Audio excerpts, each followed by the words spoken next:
Hey everybody, it's Rob from Flailthroughs. This is Gundam Battle Operation 2, and this is a round with the somewhat recently buffed Engage Zero INCOM equip type.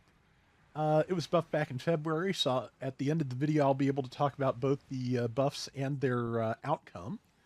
But yeah, I like this thing when it was released. In addition to, it's got a lot of good beam weapons. It's got the 6-barrel megaparticle cannon it's charging right now, which it looks suspiciously like an upgraded Zeong hand to me.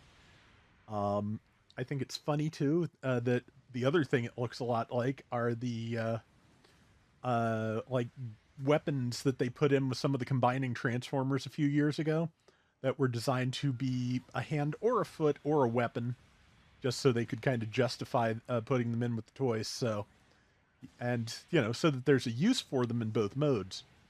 Or all modes, I should say, because technically limbots are triple changers, but yeah, it's just funny that the designs are that similar, like right down to the swivels and the thumbs. It's funny, but yeah, I like that. That's a nice touch, and yeah, this thing can put out just so much damage.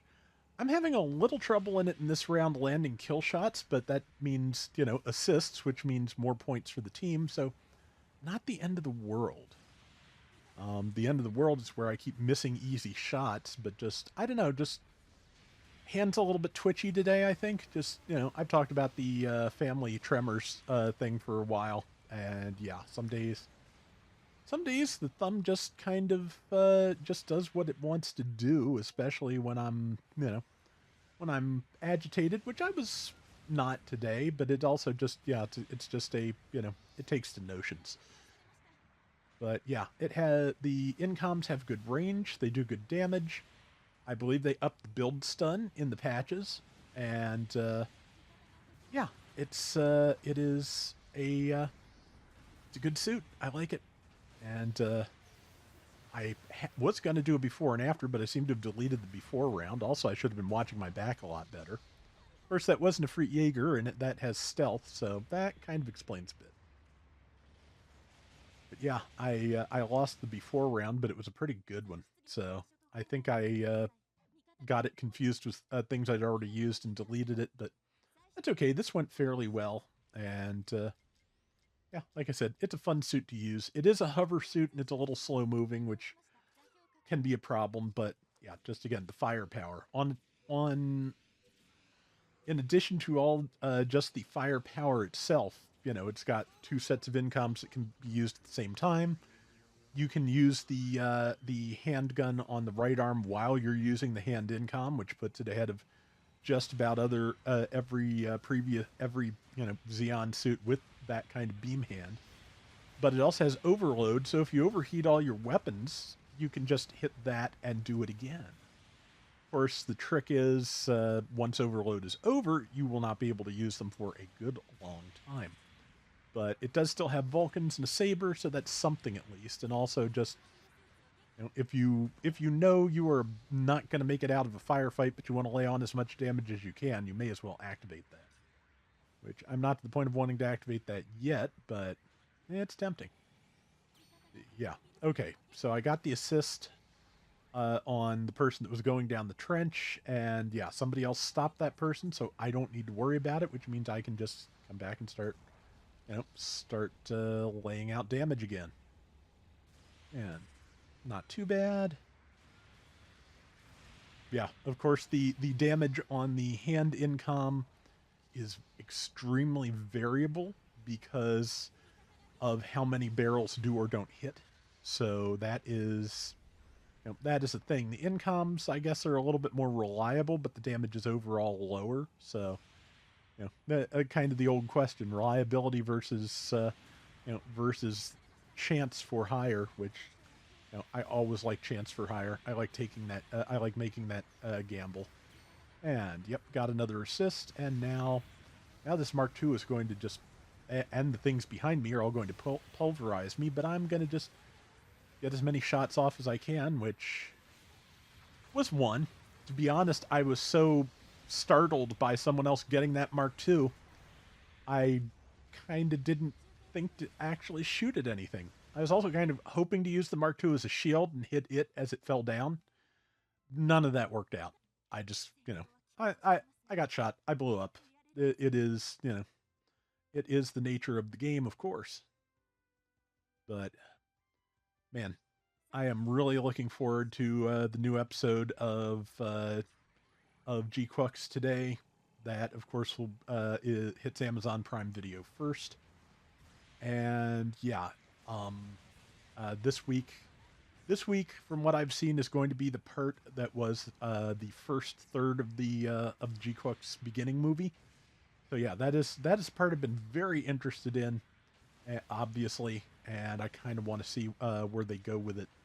Maybe suss out some of the history involved here because I'm just kind of really fascinated by what they're doing with this. But regardless, yeah, I like I said before, really like the first episode, like the main character.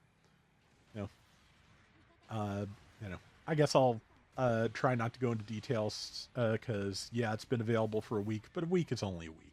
I'll talk about it at length at some point. Maybe maybe over some like gameplay of G-Quux and Gundam Breaker 4, which I'm pretty sure I've mentioned it before, but in case you missed it, yeah, G-Quux and the Gundam EX are both now in Breaker 4, along with a few more builders parts. So yeah, it's. I'm glad Breaker 4 is still getting updates. I hope they will add some more suits from those. I'd like to get the Zaku's from both of those productions, but just the fact that the game was like what 6, 8 months old when they added those, maybe almost, yeah, 6, 8 months sounds about right. And they added those for free. It is just really nice. So decided to get since I did stumble there for a second, I decided to get some extra repairs on my legs. Round is almost over, and so far we've got a pretty good lead, and I'm just looking for places to put beams, as you do. But yeah, managed to get both sets of INCOMs rolling, which kept this person still. Managed to stop them, and unfortunately they've got backup coming, and that is a Zaku machinery, which can stun lock you, to hell and back pretty easily. Luckily, it was out of boost when it approached me, so it did not have an opportunity to finish me off, but I am hopefully going to finish it off. Yep, just barely. A little bit of lag there, too. But now, with 10 seconds left, I am devoid of feet, and I'm just going to kind of just jump. There's nothing left alive on my radar to shoot, so that's just how it is. And I'll just land on my face here, and that'll be the round. Yeah, I still really like this thing. The other Engage INCOM is definitely, stronger, has a totally different set of characteristics, but yeah, I like this. Assist of 1,000, 99,000 damage, and top diversion. So yeah, all considered, pretty good to lay out that much damage when I'm getting shot that much. 4 and 2, but again, lots of damage, lots of assists. I'll take that. Anyway, that is going to do it for today's Gundam Battle Operation 2. We will be back soon with more. Till next time, everybody take care and have fun. Later.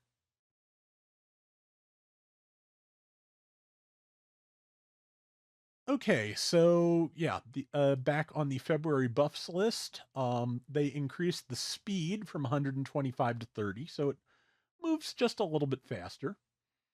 I'm assuming this is a typo. I have a feeling that that the original value was lower, but I can't remember offhand what it was. The 6-barrel megaparticle cannon says that its power was increased from 220 per beam to 220. They did have to reduce the heat rate. Yeah, that really definitely shows because it can just keep throwing beams uncharged for a long time. Reduced heat rate for focus. Yeah, so less likely to overheat when you do that. And, reading comprehension. I do not have it. The wire guided version, power went up from 160 per shot to 180, and more build stun.